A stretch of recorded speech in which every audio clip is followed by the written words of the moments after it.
Hey guys, welcome back to another one of my videos. Today we're going to do an analysis on the good, the bad, and the ugly, and why it's so good, and why it's probably one of my favorite movies.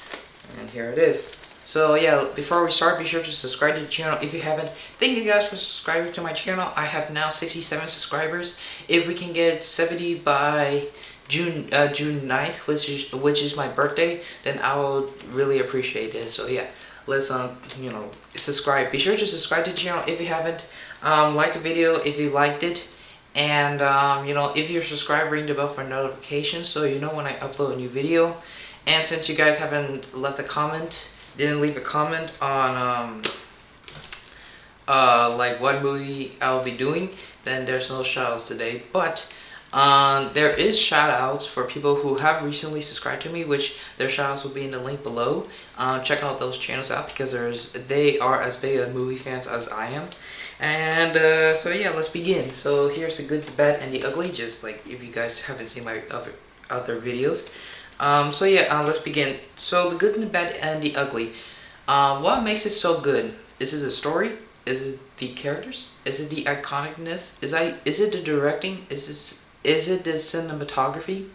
Is it even the action? Is it anything? Is it the costume design? It could be many things. But here are three things that are the most important in a movie: story, directing, and acting. And story is the most important, and this is what many movies fail on. They fail on the story. They might have extremely a lot of action, but they lack in story. The story is the heart of everything. Without the heart, the whole movie just will fall apart, just like a human being.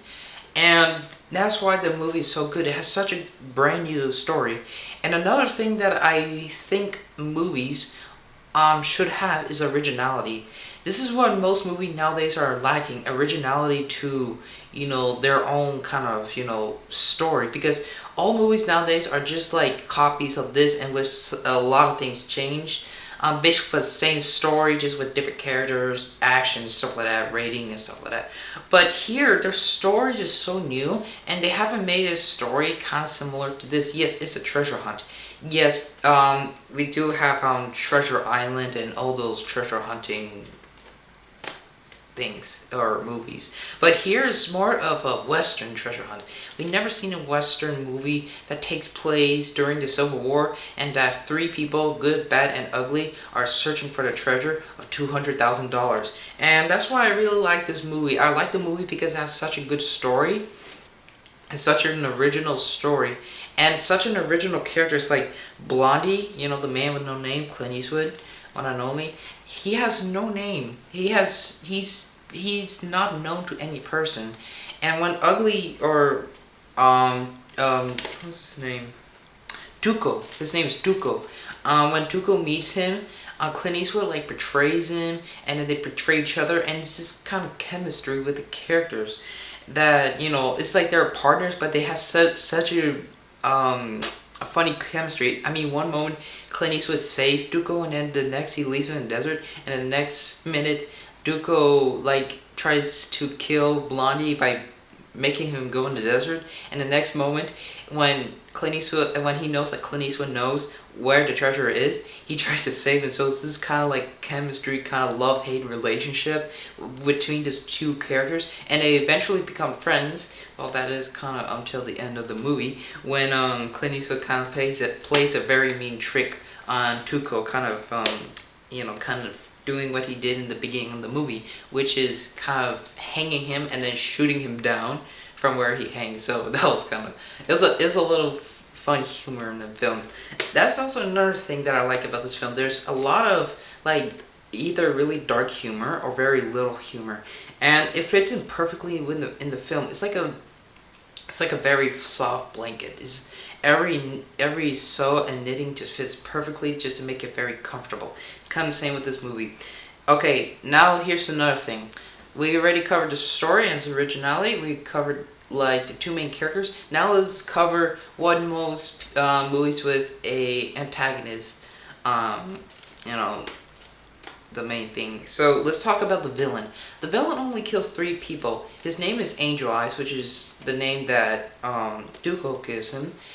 And he works in the Union Army, which, is in this Civil War was kind of the good guys. I'm not really sure. It depends what your beliefs are, but in my opinion, they're kind of the good guys. But in this film, neither side is depicted as a good guy. They're all just fighting. And even Blondie says it himself that, look at, I never seen so many people wasted by fighting. And that is true. I mean, yes, the Civil War did, help this nation, become better, I think. But Blondie just says it right there. I mean, it doesn't matter what side you're on, good or bad, people are really going to die. I mean, even if you're the good guy, you kill people. And the bad guy kills people, so what's really the difference between you two? Blondie, Tuco, and Angel Eyes are both all looking for the treasure. Angel Eyes represents evil. Clint Eastwood doesn't represent really good because he kills more people in the whole film than anyone else in the entire 3-hour runtime. But many people, including my mom, think that the good means that he's a good shooter because he can shoot from long distances and short distances. What I believe is that he is good in thinking. He's a very smart person because Tuco lacks in smartness. He's very uneducated, but Tuco's a really good shooter. And in the film, what many theorize is that the ugly means that not because of his appearance, but because of his personality. He has an ugly personality. Well, not really ugly compared to Angel Eyes, who has a evil personality. Tuco more likes have a personality that is he wants to survive. He doesn't care who kills, what he does. He is hunted and charged with every murder there is in ever. And he's not good, he's not bad, but he's just right in the center of it. And that's why he makes such for an interesting character. One moment he's doing something good for people, and the next thing he's killing people. Just out in the first scene we meet him, when he's first introduced, he just straight up kills 3 people who are trying to kill him, but that's of course in self-defense. Angel Eyes, on the other hand, only kills 2 people, and the third person is in self-defense. So basically, yes. So the good and bad and the ugly doesn't really represent the nature of people. Well, it does represent the nature of people, because the good is not really good because it kills people, and he plays mean tricks on Tuco. The bad is only wants the treasure and is greedy, and yes, it is truly bad. But the ugly is still debating if it's the looks, or if it's ugly, or if it's his kind of personality as a criminal and outlaw. And I just think that is actually really good. And now here is the final, one of the few more things that I'm gonna cover. Characters themselves are represented in different ways. They're represented in either good or bad, or in this case, all ways. But Clint Eastwood's character is actually interesting because we don't really know who he is. And this is kind of leading to my next thing. Clint Eastwood's character throughout the whole film, throughout the whole franchise. Throughout the whole franchise, Clint Eastwood has proven himself a man without a name. A man who has no identity. He only goes around town to town trying to collect money, and so he can actually collect more money. His whole world centers around money. So this is why the whole series is centered around him. And this is also why the whole series is called the Dollars Trilogy, because all its movies are centered around money. The first one was about this Clint Eastwood's character. I'm not really 100% sure. I haven't seen the film in a while. Clint Eastwood's character is greedy for money. He wants money really bad, but this bad guy, he wants to get it through this bad guy, which he later portrays and then gets the money. Second film, for a few dollars more, has Angel Eyes, as a good guy, because all of them are sort of, not really connected. And Angel Eyes is a good guy this time, and he and Clint Eastwood work as partners, and the bad guy, which is from the first film, different character once again, has a bounty on his head, which these two are trying to collect, and they split 50-50. And the third one is about this treasure hunt, which has $200,000, which Tuco and Blondie, or Clint Eastwood, split together. So the whole series centers around money, which is something that I actually just recently just discovered as I watched The Good and the Bad and the Ugly. because all the movies are centered around money. Even the titles, A Fistful of Dollars for a few dollars more. And The Good, the Bad, the Ugly is not really obvious in the titles. Just three different people with three different personalities. But inside the film, you actually like find out why the whole series called the Dollar Trilogy, and that's why I actually really like it. That's like the thing about titles, like sometimes they're very obvious and sometimes they're not so obvious, and you actually have to watch the movie and get into the bottom of it. So that's why I actually really like The Good, the Bad, and the Ugly. I like his originality. I like his characters. I like the story. The story is absolutely incredibly good and is original on top of it. Okay, and now here we go to the last thing. Action and cinematography. Two very important things in film. The action in it, there's not so much of action like the action we are used to nowadays, the cheesy kind of action. Well, 90s for that, but 2000s have like over the top kind of dumb action. But here, the action is very subtle nicely. It's like an art. The action is like an art. It's entertaining, yet it doesn't have too much fighting. I mean, the first there's three different parts of the film: the 1/3, 2/3, and 3/3. The first 1/3 of the film is the development between Blondie and Tuco and their kind of chemistry relationship. The second part of the film is kind of introduced more into Angel's Eyes and how he tries to get Blondie and Tuco to reveal the treasure. The third part of the film, which is in part 2, is centered around the Civil War and the final fight between all three of them. So it has this kind of like action that is not really like hardcore action, but it's like fighting action. It's like gunfight, classic Western action. And that's why it's just so entertaining. Like, even when there's no action, you're just interested of what the characters will do next. Would he live? Would he die? Would he give away the treasure?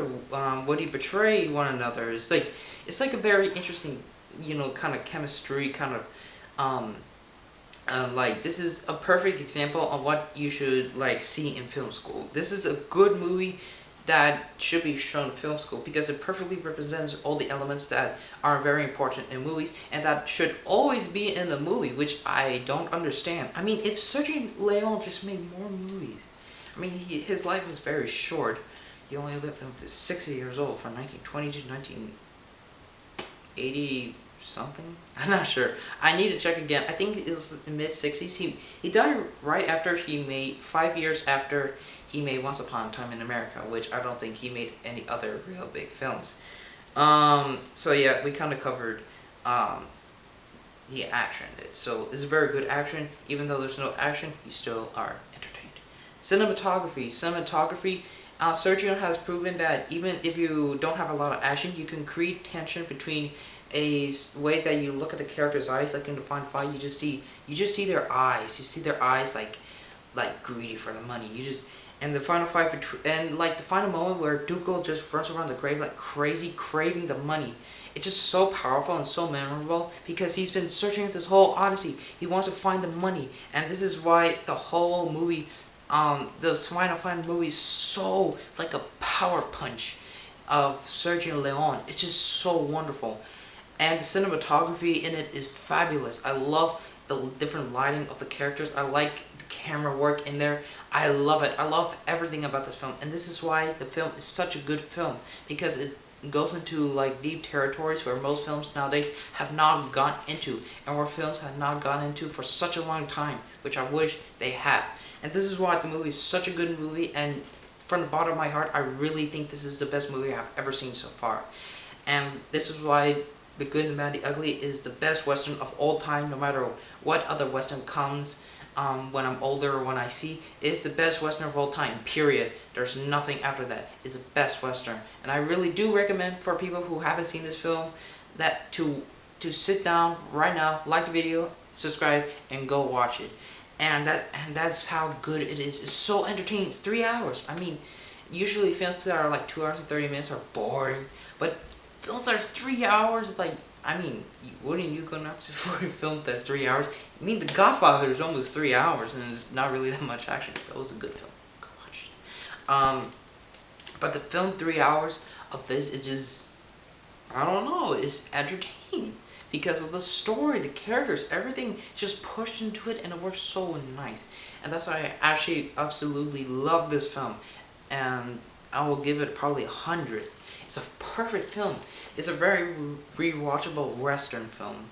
I think the only other Western film that is very rewatchable is Big Jake with John Wayne.